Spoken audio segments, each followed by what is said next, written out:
Amostara! Ate Emile pa sa probinsyano! Dito na sa aming probinsya.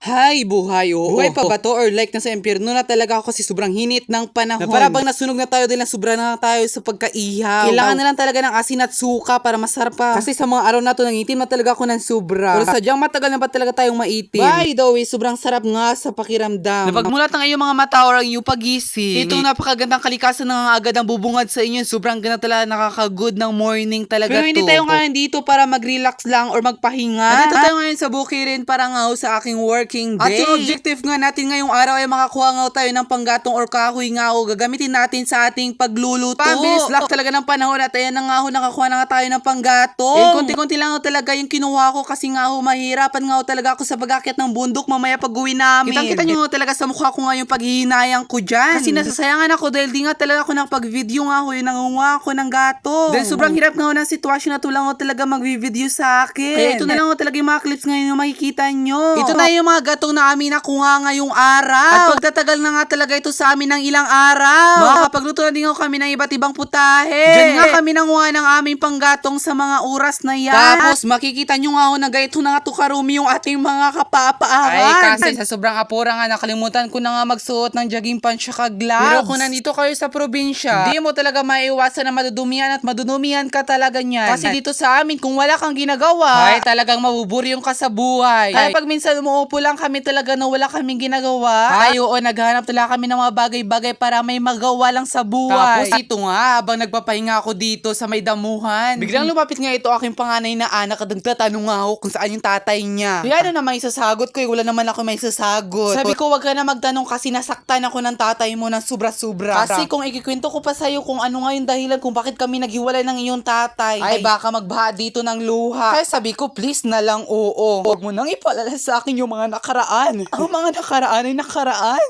At wala ng karapatang bumalik pa sa buhay ko. At higit pa, hindi na maaaring pag-usapan pang nakaraan. Gano'n na ba siya ka-importansya sa buhay ko na dapat pang pag-usapan? Sinatan niyang puso't damdamin ko. At sino pa ba siya para pag-usapan ko muli? Ups. So, sa dami-dami na nga talaga ng oras na aming tinatrabaho nga dito sa bukid namin. Sa mga oras na to, pauwi na ho kami. Kasi nga, nakalimutan din namin magdala nga ng kanin namin na kaya sobrang gutom na nga ho kami. Kaso nga lang, yung aming paglalakad ay wrong timing pa. So, dami nga talaga ng aming ginawa dito sa bukid. Natanghalian din kami sa pag-uuwi namin. At ayun nga ho, sobrang init nga ng panahon. Tapos, hakit pa kami ng napakataas ng talaga na bundok dito sa amin. Buti na lang nga ho talaga ay mahangin-hangin din sa mga oras na to. Ay, hindi namin ganong nararamdaman ang init ng panahon. By the way, hanggang dito na lang ho talaga yung aking vlog sa araw na to. Alam naman nating lahat na napakainit nga yung panahon ngayon. Ay, ugaliin nga ho natin talagang uminom ng malinis na tubig. At kung maaari nga ho talaga mag-connect muna tayo sa nature. Para ma-priskuhan din naman yung everybody natin, oo. Paki-like and share na lang ha. Thank you.